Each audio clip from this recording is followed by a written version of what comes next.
ప్రభు నామంలో మీ అందరికీ నా వందనములు. అనేక చోట్ల వాడబడుతున్న దైవ సేవకులు ఎన్నో శ్రమల ద్వారా, ఎన్నో ఇబ్బందుల ద్వారా ఈ పరిచర్య కొనసాగుతున్నప్పటికీ ఈ టీవీ పరిచర్య ద్వారా అనేక మందికి సువార్తను అందించుటకు దేవుడు కృప చూపి ఉన్నాడు. కనుక ఈ సమయంలో దైవ సేవకులు వాక్యాన్ని అందిస్తారు. జాగ్రత్తగా విని దేవుని దగ్గర నుంచి అనేకమైన మేలులు, ఆశీర్వాదాలు పొందుకుందాం. రక్షకుడైన యేసుక్రీస్తు నామములో మరొకసారి మీ అందరికి కూడా వందనాలు చెల్లిస్తూ ఉన్నాను. మరి మీరెంతో ఆశతో ఆసక్తితో ఈ ప్రోగ్రాం చూస్తున్నందుకు, ఎన్నో ఆధ్యాత్మికంగా మేలులు, ఉపకారాలు, ఆశీర్వాదాలు మెండుగా మీరు పొందుతున్నందుకు నేనెంతో ఆనందిస్తున్నాను. ప్రభువుని స్తుతిస్తున్నాను. ప్రభు నామమునకు స్తుతి కలుగునుగాక. ఈ యేసు ఎవరో అనేటటువంటి ఈ కార్యక్రమం ద్వారా మీరు ఇంకా రాబో దినాల్లో ఎన్నో సత్యాలు నేర్చుకుంటారని, మర్మాలు నేర్చుకుంటారని నేను ఆశపడుతూ ఉన్నాను. కనుక జాగ్రత్తగా దేవుని వాక్యాన్ని మనం విందాం. అంశము జీవ మార్గమా మరణ మార్గమా, జీవ మార్గమా మరణ మార్గమా అనేది ఈ రోజున మనం ధ్యానం చేయబోతూ ఉన్నాం. మన ప్రభువు తన వాక్యము ద్వారా ఈ విధంగా మనకి వెల్లడి చేస్తూ ఉన్నాడు. ఇర్మియా 21:8 ప్రకారం, ఈ ప్రజలతో నీవిట్లను యెహోవా సెలవిచ్చినదేమనగా జీవ మార్గమును మరణ మార్గమును నేను మీ ఎదుట పెట్టుచున్నాను అని చెప్తున్నాడు. అంటే జీవ మార్గము మరణ మార్గము కూడా, అంటే రెండు మార్గాలు కూడా మన దగ్గరే ఉన్నాయి, మన అధీనములోనే ఉన్నాయి. మనము జీవ మార్గములో వెళితే మనకు జీవ మార్గమే ఉంటుంది. మనం మరణ మార్గములో వెళితే మరణ మార్గమే మనకు దొరుకుతుంది. అంటే జీవ మార్గములో మనం వెళ్ళాలని నిర్ణయించుకుంటామా, మరణ మార్గములో మనం వెళ్ళాలని నిర్ణయించుకుంటామా? అది మన యొక్క ఆలోచన, మన యొక్క తీర్మానం మనం చేసుకోవాలి. కనుక తెలివి ఉన్న ఏ వ్యక్తి అయినా సరే, జ్ఞానము ఉన్న ఏ వ్యక్తి అయినా సరే మరణమును ఎవరో కోరుకోరు, మరణ మార్గాన్ని ఎవరు కోరుకోరు. తెలివి, జ్ఞానము, బుద్ధి ఉన్న ప్రతి వ్యక్తి కూడా జీవ మార్గాన్నే కోరుకుంటాడు. ఆ జీవ మార్గము ప్రతి మనిషికి కావాలి. అయితే నీవు జీవ మార్గములో వెళుతున్నావా, మరణ మార్గంలో వెళుతున్నావా అనే దాని గురించి, ఆ జీవము మరణము నీ వశములోనే ఉన్నాయి అని గుర్తించుకో. నీ వశమే కాదు, నీలో ఒక అవయవం ఉంది, ఆ అవయవం యొక్క వశములోనే ఉంది అని గుర్తించు. ఎందుకంటే పరిశుద్ధ గ్రంథం ఈ విధంగా వ్రాయబడింది. ఏమనంటే సామెతలు 18:21, జీవ మరణములు నాలుక వశము అని వ్రాయబడింది. జీవము మరణము నాలుక వశములో ఉంది. చాలామంది చనిపోయిన తర్వాత మరణము ఉంటుంది, చనిపోయిన తర్వాత నరకం ఉంటుంది, చనిపోయిన తర్వాత పరలోకం ఉంటుంది అని అనుకుంటారు. కానీ బ్రతికి ఉన్నప్పుడే జీవ మార్గములో వెళ్ళాలా, మరణ మార్గంలో వెళ్ళాలనే నిర్ణయము మనం చేసుకోవాలి. మనం చేసుకోవాలంటే మన అవయవాల్లో ఒక అవయవం, అనగా అది బయటికి కనిపించకపోయినా ఈ నరము లేనటువంటి నాలుక దగ్గరే ఉంది జీవము మరణం. అంటే నాలుక వశములో జీవముంది, మరణముంది. ఈ నాలుక చాలా మనము జ్ఞాపకం చేసుకున్నట్లయితే ఈ నాలుకను మన వశంలో చేసుకోవాలి. నాలుక జీవము కలిగిన మాటలు మాట్లాడితే జీవ మార్గములో మనం వెళతాం. మంచి మాటలు మాట్లాడితే మంచి మార్గంలో మనం వెళతాం. చెడ్డ మాటలు మాట్లాడితే మరణ మార్గంలో వెళతాం. కనుక పరిశుద్ధ గ్రంథములో నాలుక ఏం చేస్తుందో మనం చూద్దాం. నాలుక గురించి పరిశుద్ధ గ్రంథములో ఎన్నో విషయాలు రాయబడ్డాయి. కానీ వాటిల్లో కొన్ని రెఫరెన్సులు మాత్రమే నేను మీకు తెలియజేస్తూ ఉన్నాను. 1 పేతురు 3:10 ప్రకారం మనం చదివితే, జీవమును ప్రేమించి మంచి దినములు చూడగోరువారు ఎవరైనా ఉన్నారా? చెడ్డదాన్ని పలక్కోకుండా ఎవరైనా ఉన్నారా? మనము చెడ్డ నాలుగుతో ప్రార్థన చేస్తే దేవుడు ఆ ప్రార్థన ఆలకిస్తాడా? ఆ ప్రార్థన వింటాడా? పరిశుద్ధ గ్రంథం ఏమని రాయబడింది వచనములో? జీవమును ప్రేమించాలి, జీవమును ప్రేమించి మంచిదాని గురించి ఆలోచించాలి. కానీ నాలుక ఏం చేస్తుందంటే చెడ్డదాని గురించి మాట్లాడుతూ ఉంది. చెడ్డదాని గురించి మాట్లాడేవాడు ప్రార్థన చేస్తాడట, ప్రార్థన చేస్తే దేవుడు వింటాడట. అక్కడ రాయబడినటువంటి వాక్యము ప్రియులారా జ్ఞాపకం చేసుకోనండి. మనము జీవాన్ని ప్రేమించాలి, మంచి దినాలు చూడాలి. కానీ నాలుకతో మనం ఏం చేస్తామంటే చెడ్డదానిని ప్రేమిస్తాము, చెడ్డదానిని పలుకుతాం. అదే నాలుకతో జీవాన్ని ప్రేమిస్తాం, అదే నాలుకతో చెడ్డదాన్ని ప్రేమిస్తాం. అందుకే ఇక్కడ వ్రాయబడింది, మన నాలుక చెడ్డదాన్ని పలక్కోకుండా ఉండాలి, జీవాన్ని ప్రేమించాలి అని చెప్తూ ఉంది. అంతేకాకుండా కీర్తన 5:9 ప్రకారం మనం చదివితే నాలుకతో ఇచ్చకములాడుదురు అని వ్రాయబడింది. ప్రియులారా, నాలుకతో ఇచ్చకములాడతారు. ప్రార్థన చేసే నాలుకతో ఇచ్చకములాడటం, ఇచ్చకమైన మాటలు మాట్లాడటం, అబద్ధమైన మాటలు మాట్లాడటం, దేవునికి ఆయాసకరమైన మాటలు మాట్లాడతాం. దేవుని ప్రార్థన చేసే నాలుక, దేవుని స్తుతించే నాలుక, దేవుని ఆరాధించే నాలుకతో ఇచ్చకములాడుతూ ఉంటాం. అంటే ఇచ్చకములాడే నాలుక జీవ మార్గములో వెళుతున్నాడా మనిషి? నాలుకతో ఇచ్చకములాడితే జీవ మార్గంలో వెళతాడా? అది మరణ మార్గమే అని గుర్తించాలి. కనుక ప్రియులారా, మన శరీరంలో ఉన్నటువంటి అవయవము, మన శరీరంలో ఉన్నటువంటి అవయవానికి ఇక్కడ మనం గుర్తు చేసుకుంటే అది నరమలేని నాలుక అయినప్పటికీ కూడా జీవము మరణం అనేది నాలుకలోనే ఉన్నది. ఆ నాలుకను యాకోబు 3:8 ప్రకారం మనం చదివితే ఆ నాలుకను ఎవ్వడు కూడా సాధు చేయ నేరడు అని వాక్యం రాయబడింది. గమనించండి, మనం అనుకుంటాం చాలా రోజులు, నేను పరిశుద్ధంగా నా నాలుకని, నా పదవులని, నా జీవితాన్ని, నా శరీరాన్ని ఉంచుకోవాలి, చెడ్డదాన్ని పలకూడదు, మంచిదాన్ని ప్రేమించాలి అని నేను అనుకుంటాను. కానీ అనుకున్న తర్వాత కొన్ని రోజులకి లేదా కొన్ని దినాలకి, కొన్ని గంటలకి నేను ఉండలేను. ఎందుకంటే ఆ నాలుకను నేను సాధు చేయలేకపోతూ ఉన్నాను. ఆ నాలుకను నేను కంట్రోల్ చేయలేకపోతున్నాను. ఆ నాలుకను నేను మరి స్వాధీనంలో ఉంచుకోలేకపోతున్నాను. గమనించండి ప్రియులారా, ఒక వ్యక్తిని మనం స్వాధీనం చేయవచ్చు, లేకపోతే మన ఇంట్లో ఒక మనిషిని స్వాధీనం చేయవచ్చు, మన ఇంట్లో ఉన్నటువంటి జంతువుని స్వాధీనం చేయవచ్చు, లేకపోతే మన ఊర్లో ఉంటున్న మనుషుల్ని స్వాధీనం చేయవచ్చు. కానీ మనలో ఉన్నటువంటి నాలుకను స్వాధీనం చేయటం మన వలన కావటం లేదు అని గుర్తించాలి. చెప్పండి, మీలో ఎవరైనా సరే సాధి చేయగలుగుతున్నారా? కంట్రోల్లో ఉంచుకోగలుగుతున్నారా? అలా చేయటం పరిశుద్ధ గ్రంథం రాయబడింది. పరిశుద్ధ గ్రంథంలోనే రాయబడింది ఏమనంటే, ఏ నరుడును నాలుకను సాధు చేయ నేరడు అని. ఇప్పుడు ఎవరు సాధు చేస్తారు? మరి సాధు చేస్తేనే కదా మనకి జీవ మార్గం. ఆ నాలుకను స్వాధీనం ఉంచితేనే కదా మనకి మరణ మార్గం. చనిపోయిన తర్వాత నరకం ఉంది, చనిపోయిన తర్వాత పరలోకము ఉంది. అయితే చనిపోక ముందే మన జీవితంలో మన నాలుకను మనం స్వాధీనం చేసుకోవాలి అని పరిశుద్ధ గ్రంథం రాయబడింది.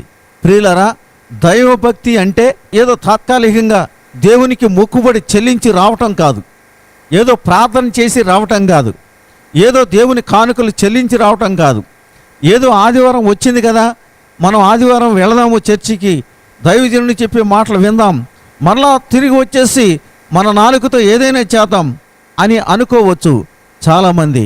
అయితే పరిశుద్ధ గ్రంథంలో రాయబడినటువంటి మాట రోమా 3:13 ప్రకారం మనం చదివితే నాలుకతో మోసము చేయుదురు అని రాయబడింది. మోసం ఎలా చేస్తారు? నాలుకతోనే మోసం చేస్తారు. ప్రార్థన దేంతో చేస్తారు? నాలుకతోనే చేస్తారు. అంటే ఒక బావిలో 2 నీటి ఊటలు ఊరతాయా? ఊరవు. ఏ నీరు ఊరుతుందో అదే నీరు. మంచి నీరు ఊరుతుందా? మంచి నీరే. చెడు నీరు ఊరుతుందా? చెడు నీరే. ఉప్పు నీరు ఊరుతుందా? ఉప్పు నీరే కదా. మంచి నీరు ఊరాలి ఒక బావిలో, అదే నీరు ఊరుతుంది. ఉప్పు నీరు ఊరుతుంది ఒక బావిలో, అదే ఊరాలి. కానీ ఒకే బావిలో మంచి నీరు, ఉప్పు నీరు, చెడ్డ నీరు ఊరదు. ఊరుతుందంటారా? మీరు చెప్పండి. ఊరదు. అయితే ఇక్కడ మీరు జ్ఞాపకం చేసుకోనండి, నాలుకతో ఏం చేస్తారంట? మోసం చేస్తారంట. పరిశుద్ధ గ్రంథంలో ఉన్న విషయాలే నేను మీకు తెలియజేస్తున్నాను. కీర్తన 52:2లో నాలుక ఎలాగుంటుందో చెప్పాడు. మంగలివాని కత్తివలే నాలుక నాశనము చేయును అని రాయబడింది. ఒక మనిషి కత్తి ఉపయోగిస్తే చనిపోవచ్చు, గాయం కావచ్చు. కానీ నాలుక ఎలా ఉందంటే మంగళవాని కత్తె కంటే ఎక్కువ నాశనం చేసేది ఉంది. మాటే. ఒక్క మాట మాట్లాడితే చాలు. ఒక్క మాట ద్వారానే కుటుంబాలు పతనం అవుతున్నాయి. ఒక్క మాట ద్వారానే జీవితాలు పతనం అవుతున్నాయి. ఒక్క మాట ద్వారానే దేశాలు పతనం అవుతున్నాయి. ఒక్క మాట ద్వారానే రాష్ట్రాలు పతనం అవుతున్నాయి. ఒక్క మాట ద్వారానే మంచి జీవితాలు కూడా చెడిపోతూ ఉన్నాయి. ఒక్క మాట ద్వారానే మానవుడు నశించిపోతూ ఉన్నాడు. ఒక్క మాట ద్వారానే మానవుడు చెడిపోతూ ఉన్నాడు. ఒక్క మాట ద్వారానే మనిషి ఆత్మహత్య చేసుకుంటూ ఉన్నాడు. మీకు ఒక విషయం తెలుసా? భార్యాభర్తలు చాలా రోజులు అన్యోన్యంగా ఉండేవాళ్ళు. ఆమె భర్త లేటుగా వచ్చినప్పుడల్లా ఆమె చెప్తూ ఉంటుంది, ఏమనంటే, నీవు లేటుగా వస్తున్నావు కదా, నేను ఇలా లేటుగా వస్తే నేను చనిపోతాను అని బెదిరించుకుంటూ వచ్చింది. పాపం ఆ భర్త చాలా రోజులు ఆమె మాట విని ఆమె ఇలాగే చెప్పొద్దులే అని అనుకుని సస్తే సావు అని అన్నాడు. అంతే. సస్తే సావు అన్నాడు. అంతే. ఒకటే మాట. సస్తే సావు అన్నాడు కదా అని భర్తను బయటికి వెళ్ళనిచ్చి ఆమె కిరోసిన్ పోసుకుని కాల్చుకుని చనిపోయింది. అది క్రిస్టియన్ ఫ్యామిలీ అని గుర్తించండి.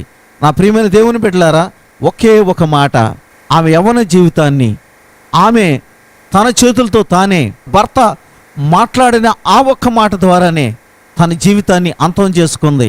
గమనించాలని కోరుతున్నా. ఈ రోజున రాష్ట్రానికి విడిపోవటానికి కారణం, భార్య భర్తలు కూడా విడిపోవటానికి కారణం ఎక్కడ అని అంటే, ఎక్కడ మాట్లాడేటటువంటి మాటల్లో. అందుకే ఇక్కడ చెప్పాడు, మన నాలుక ఇచ్చకములాడుతుందని, మన నాలుక మోసం చేస్తుందని, మన నాలుక అబద్ధం ఆడుతుందని, మన నాలుక మంగళవాని కత్తి కంటే కూడా పదునుగా ఉంటుందని వ్రాయబడింది. ప్రియులారా, మీకు ఒక విషయాన్ని నేను మీకు తెలియజేస్తూ ఉంటాను. గమనించండి.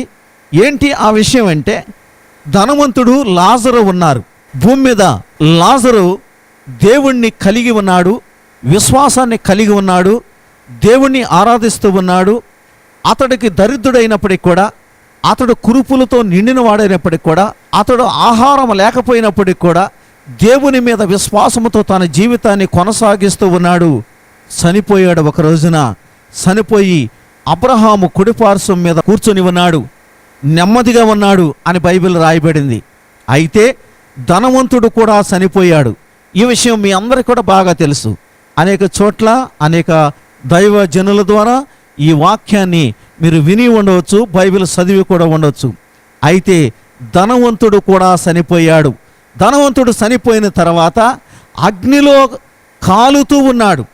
అగ్నిలతో కాలుతున్నటువంటి ఆ ధనవంతుడు లాజరును చూసి, అబ్రహాము కుడిపార్శ్వమున లాజరును చూసి ఒక మాట అడుగుతున్నాడు అబ్రహాముని, నా తండ్రివైన అబ్రహామా, లాజరు వేలు నుండి ఒక నీటి చుక్క నా నాలుకను తడపాలి.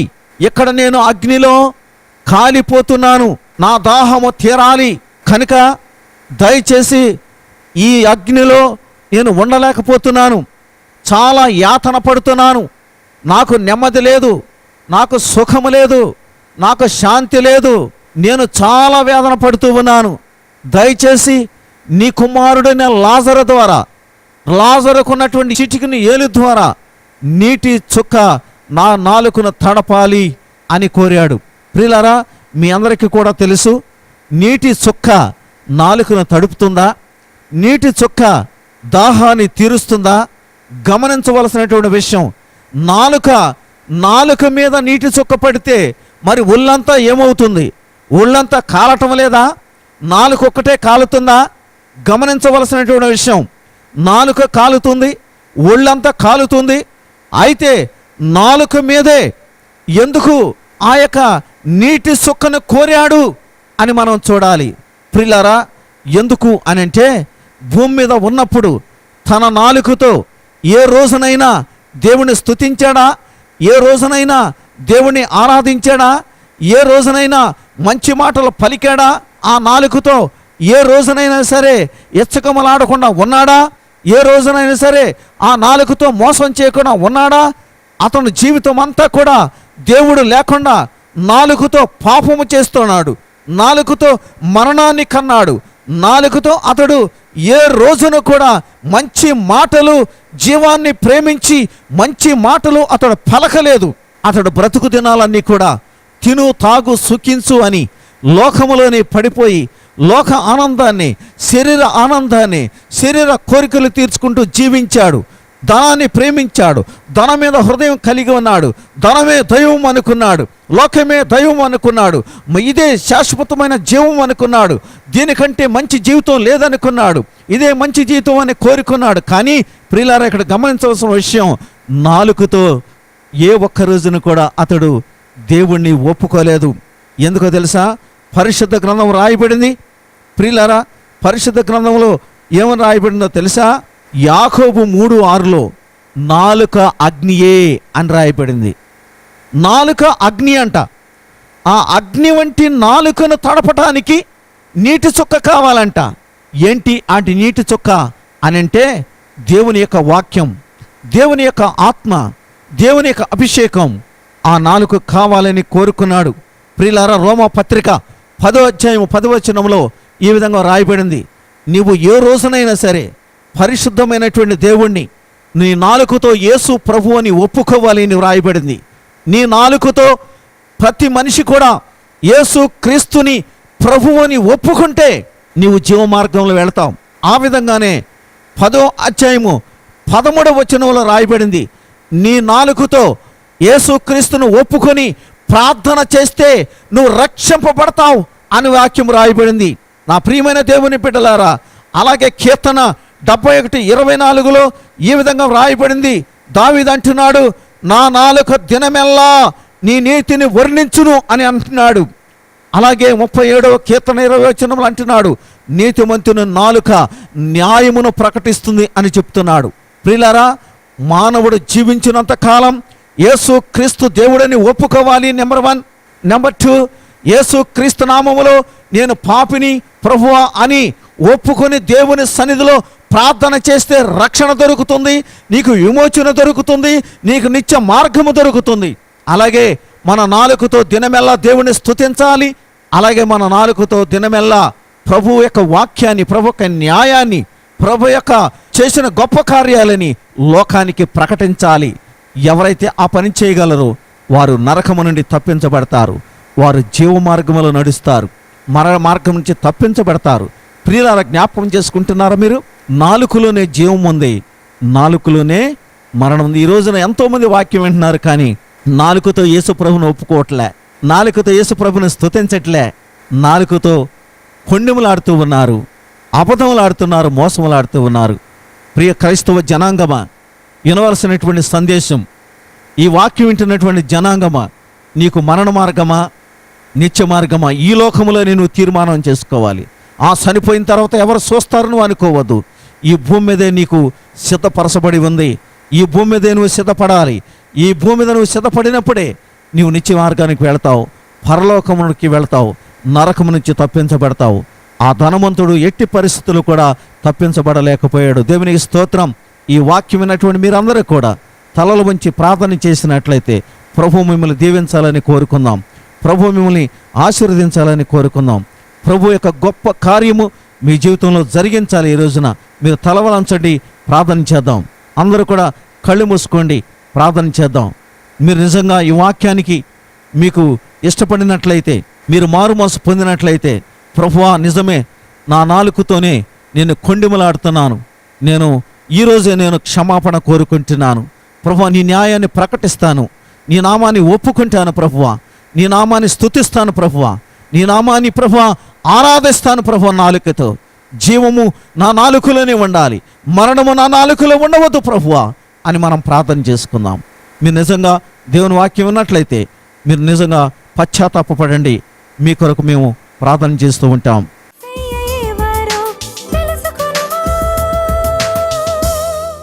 తలలు వంచి ప్రార్థన చేసుకుందాం. యేసయ్య మంచివాడు, సర్వోన్నతుడు, యేసయ్య రక్షించేవాడు అన్నమాట. మీరందరూ కూడా దేవుని తల వంచి అడగండి, ప్రభా ఈరోజు మాకు రక్షణ కావాలి తండ్రి. ఇదిగోండి ఈ టీవీ ద్వారా ఎంతమంది అయితే ఈ మాటలు విన్నారో ప్రభా, ఈ మాటలు ఎంతమంది అయితే విన్నారో తండ్రి, ప్రతి వ్యక్తికి రక్షణ దయచేయండి ప్రభా. మారు మనసునివ్వండి తండ్రి, నీ రాజ్యం వచ్చే వారుగా మమ్మల్ని చేయండి ప్రభా. వాక్యం విన్న ప్రతి ఒక్కరూ మారాలి. యేసు ఒక్కడే రక్షకుడు, ఆయన ఒక్కడే రక్షకుడు. విన్నాం కదా వాక్యం, నాలుక ద్వారా ఇదిగో యేసయ్య పెదవులు కాల్చిన దేవుడు ఈరోజు మన పెదవులను కూడా కాలుస్తాడు. అనేక సార్లు మాట ఇచ్చి తప్పిపోయాం మనం. ఇప్పుడు అడగండి దేవుణ్ణి, మనకు రక్షణ కావాలి. ఈ కడవరి దినాల్లో మారు మనసు పొందండి. యేసయ్యా సర్వోన్నతుడా, మంచివాడా, నీ రాజ్యం మేము రావాలని ప్రభా, మేము అనేక సార్లు నీ మాటలు విని కూడా మేము చేయలేకపోయాం ప్రభా. నా తండ్రి ఇప్పుడు మమ్మల్ని జ్ఞాపకం చేసుకోండి ప్రభా. మారు మనసునివ్వండి తండ్రి. నీ రాజ్యం రావాలని మేము నమ్ముతున్నాం, అడుగుతున్నాం తండ్రి. మమ్మల్ని జ్ఞాపకం చేసుకోండి ప్రభా. ఈ వాక్యం విన్న ప్రతి వ్యక్తిని నా తండ్రి నీ రాజ్య వారసులుగా చేయండి ప్రభా. అలాగే ప్రయాసపడి నీ మాటలు అందించిన సేవకుని జ్ఞాపకం చేసుకోండి ప్రభా. ఇదిగోండి తండ్రి, ఏ సహాయం లేకుండా ప్రభా నిన్ను ప్రకటించాలని అనేక మందికి నీ మాటలు చెప్పాలని ఆశపడుతున్నారు ప్రభా. నా తండ్రి మీ యొక్క పరలోక రాజ్య గుప్పులు ఇప్పండి ప్రభా. మీరు సహాయం చేయండి ప్రభా. అనేక మందికి మాటలు అందించినట్లు సహాయం చేయండి. ఏ మేలు కొదువు లేకుండా సహాయం చేయమని, మీరు కృప చూపించి దీవించమని యేసయ్య శ్రేష్టమైన నామమున అడుగుతున్నాను తండ్రి. ఆమేన్. Praise the lord. ప్రభు నామములో మీ అందరికి కూడా వందనాలు. మీరు ఈ వాక్యం విన్నారు కదా, ఈ వాక్యం ద్వారా మీరు మీ హృదయం స్పందించినట్లయితే, మీ తీర్మానాలు ఏమైనా చేసుకున్నట్లయితే, మీకు ఆశీర్వాదకరంగా ఉన్నట్లయితే మాకు ఫోన్ చేసి మీ తీర్మానము మాకు తెలియజేస్తే మీతో పాటు మేము కూడా సంతోషిస్తాం. ప్రభు మిమ్మల్ని దీవించునుగాక. Praise the lord. ఇప్పటి వరకు యేసు ఎవరని సందేశాన్ని విన్నారు కదండి. ఈ యొక్క కార్యక్రమము మీకు ఆశీర్వాదకరంగా ఉంటే ఇంకా ఈ యొక్క పరిచర్యను ముందుకు కొనసాగించుటకు మీరు కూడా పాలిభాగస్తులు అవుతారని మేము నమ్ముచున్నాము. ఇంకా యేసు ఎవరు అనే విషయాలు మీరు తెలుసుకోవాలనుకుంటే మమ్మల్ని సంప్రదించవలసిన మా చిరునామా Suchitra circle, house number 8-340, MNR Nagar, Hyderabad 67. మా ఆరాధన సమయములు ఉదయం 6 గంటల నుండి 8 గంటల వరకు, రెండవ ఆరాధన 10:30 గంటల నుండి 1 గంట వరకు. ప్రేమపూర్వకంగా మిమ్మల్ని ఆహ్వానిస్తున్నాము. మరి యొక్క స్థలము చింతల్ దీనగర్ షాదియేటర్ ప్రక్కన ఉదయం 9 గంటల నుండి 11 గంటల వరకు. మరి యొక్క స్థలము చర్చి గాగిలాపూర్ చైతన్యనగర్ కాలనీలో ఉదయం 10:30 గంటల నుండి 1 గంట వరకు. ప్రేమపూర్వకంగా మిమ్మల్ని ఆహ్వానిస్తున్నాము.